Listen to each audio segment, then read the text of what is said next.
Copa আমেরিকার ফাইনালে দুই দলের মধ্যে পার্থক্যটা গড়ে দেবে আর্জেন্টিনার ডিফেন্স। শত বাধা আসলেও মাথা নত না করার যে জেদ আছে রোমেরো ওটামেন্ডির মধ্যে, সেটাই ফাইনাল জয়ের জন্য যথেষ্ট আর্জেন্টিনার জন্য। তার উপর আবার গোলবারের নিচে আছেন গ্রেট ওয়াল অফ আর্জেন্টিনা, যাকে ভেদ করা ফুটবলের সবচেয়ে দুরূহ কাজের একটা। সব মিলিয়ে কলম্বিয়ার বিপক্ষে ম্যাচে কেমন করবে আর্জেন্টিনার ডিফেন্স, সেটাই জেনে নেব প্রতিবেদনে। আর্জেন্টিনার ডিফেন্স আর চীনের মহাপ্রাচীরকে যদি আপনি একই চোখে দেখেন তাহলে হয়তো সেটা দোষের কিছুই হবে না। চীনের মহাপ্রাচীর যেমন বছরের পর বছর ধরে দাঁড়িয়ে আছে শত বাধা বিপত্তি উপেক্ষা করে, আর্জেন্টিনার ডিফেন্সও ঠিক সেভাবেই প্রতিপক্ষের একের পর এক আক্রমণকে প্রতিহত করে যাচ্ছে অবলীলায়। ফুটবল দুনিয়ায় একটা কথা খুব বেশি প্রচলিত আছে, ম্যানচেস্টার ইউনাইটেডের সাবেক কোচ এবং অনেকের মতেই বিশ্বের ফুটবল ইতিহাসের অন্যতম সেরা কোচ স্যার অ্যালেক্স ফার্গুসন একবার এই কথাটা বলেছিলেন, attack wins you game, defence wins you title. কথাটার অর্থ দাঁড়ায় আক্রমণ তোমাকে ম্যাচ জেতাবে আর রক্ষণ তোমাকে জেতাবে শিরোপা। খুব ছোট্ট একটা বাক্যে ফুটবল মাঠের সবচেয়ে বাস্তব চিত্রটাই তুলে ধরেছেন ফার্গুসন। আক্রমণ ভাগে যখন কোনো খেলোয়াড় মাঠে নামে তখন তার কাছে সুযোগ থাকে অগণিত। কোনো একটা বল ঠিকমতো কানেক্ট করতে পারলেই তার সামনে সুযোগ থাকে হিরো বনে যাবার। তবে ডিফেন্সেরও অবশ্য সেই সুযোগটা নেই। তাদের ক্ষেত্রে ব্যাপারটা পুরোপুরি ভিন্ন। গোটা 90 মিনিট মাটি কামড়ে থাকতে হয় তাদেরকে। এক চুল এদিক ওদিক হলেই প্রতিপক্ষের স্ট্রাইকার সুযোগ পেয়ে যাবে, করে বসবে গোল।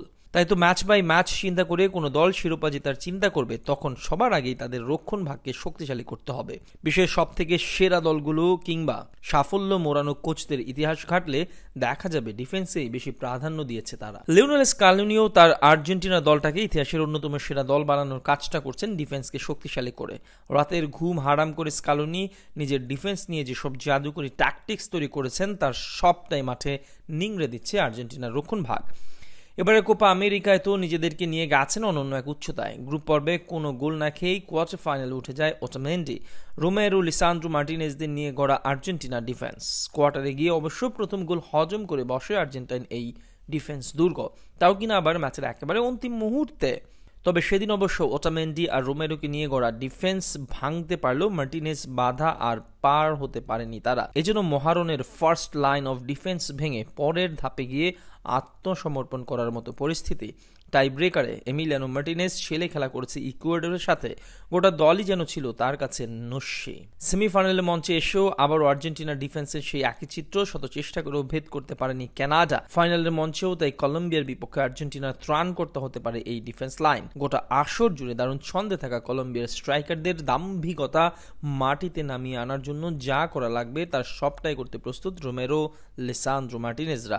এই দুজনের কাছেই মূলত ডিফেন্সের সব দায়িত্ব দিয়ে রেখেছে স্কালোনি। আর রাইট ব্যাক আর লেফট ব্যাক এই দুই পজিশন থেকে রোমেরো মার্টিনেজের কাজগুলো আরো সহজ করে দেওয়ার চেষ্টা করবে নাহুয়েল মোলিনা আর নিকোলাস টাগলিয়াফিকোর উপরই।